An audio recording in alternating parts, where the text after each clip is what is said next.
Peace fam, absolute salute, Eno the boss, aka Eno the God, and I'm tapping in with another reading segment this morning brought to you by Quantum Media, and as always, the beautiful, amazing goddess, Mahal Keitha, my partner in life and amazing wife, is right here by my side, and I am about to read a segment from our latest body of work called The Occult Media Spell, How Magic, Media, and Trauma are used to control consciousness.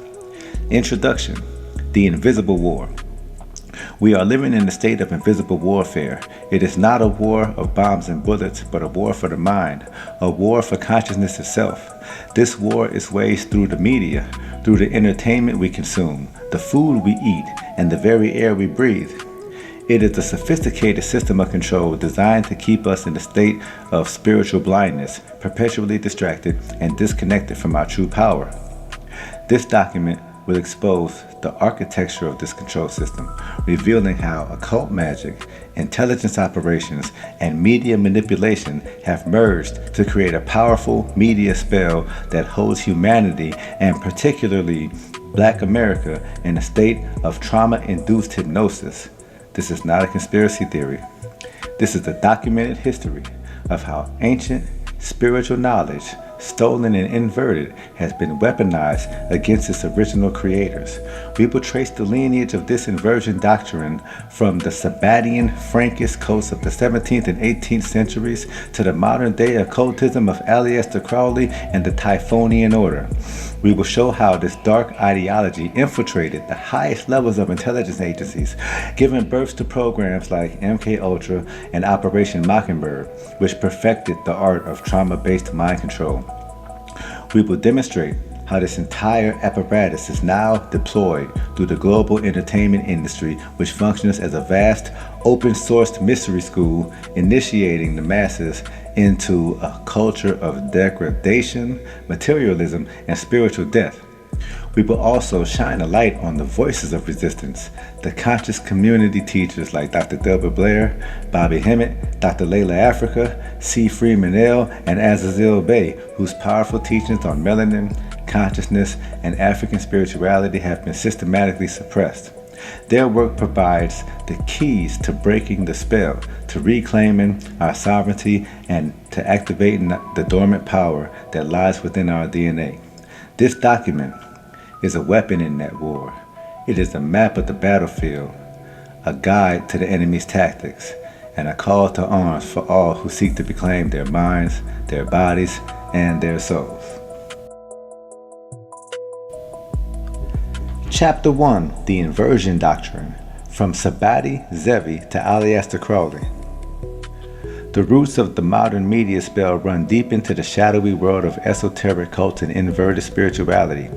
To understand the logic of the control system, we must first understand the doctrine that animates it.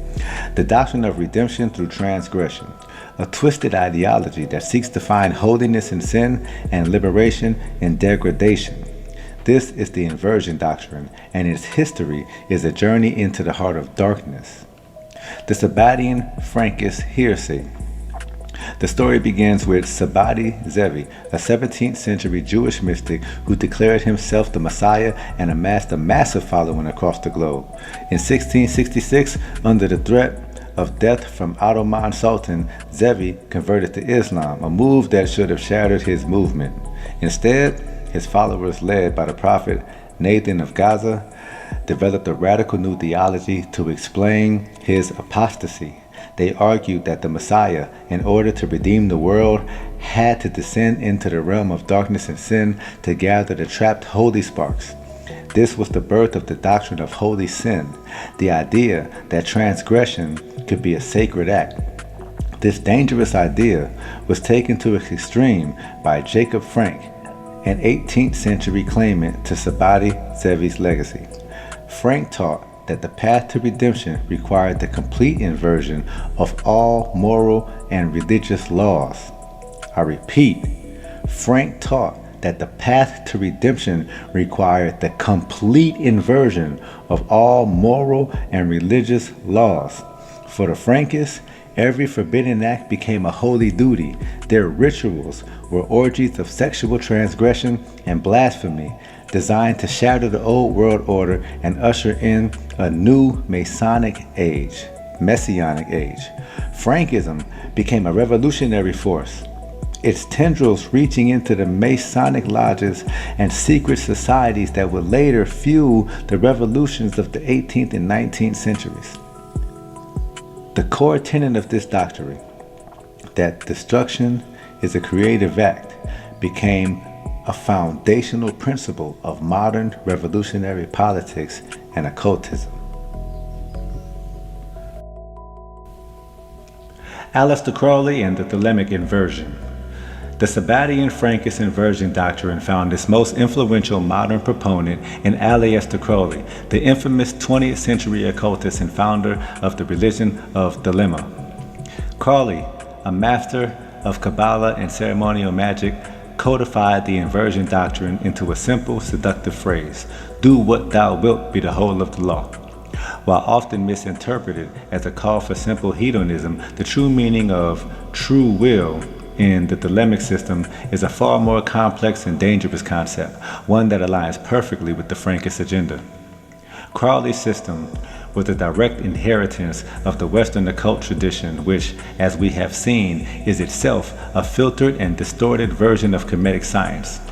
Crowley's genius was to take this stolen knowledge and invert it, creating a system designed not for spiritual evolution, but for the acquisition of power through the manipulation of demonic forces.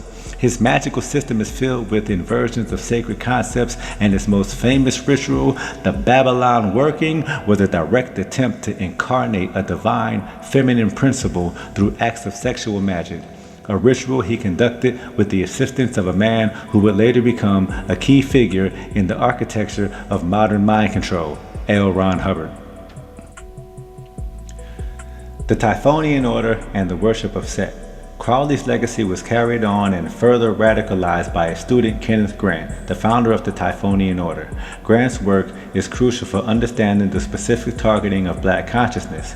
He explicitly identified the source of occult power with the dark, chaotic, and destructive energies of the cosmos, which he associated with the Egyptian god Set, or Typhon, in the Greek pantheon.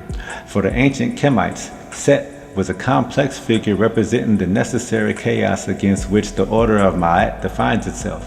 But in the hands of the Typhonian order tradition, Set becomes the central object of worship, the embodiment of the destructive force that will shatter the old aeon and usher in a new age of chaos. The Typhonian order therefore represents the final and most explicit inversion of Kemetic spirituality.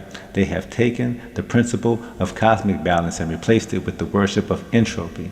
They have taken the science of consciousness and turned it into a weapon of psychic warfare.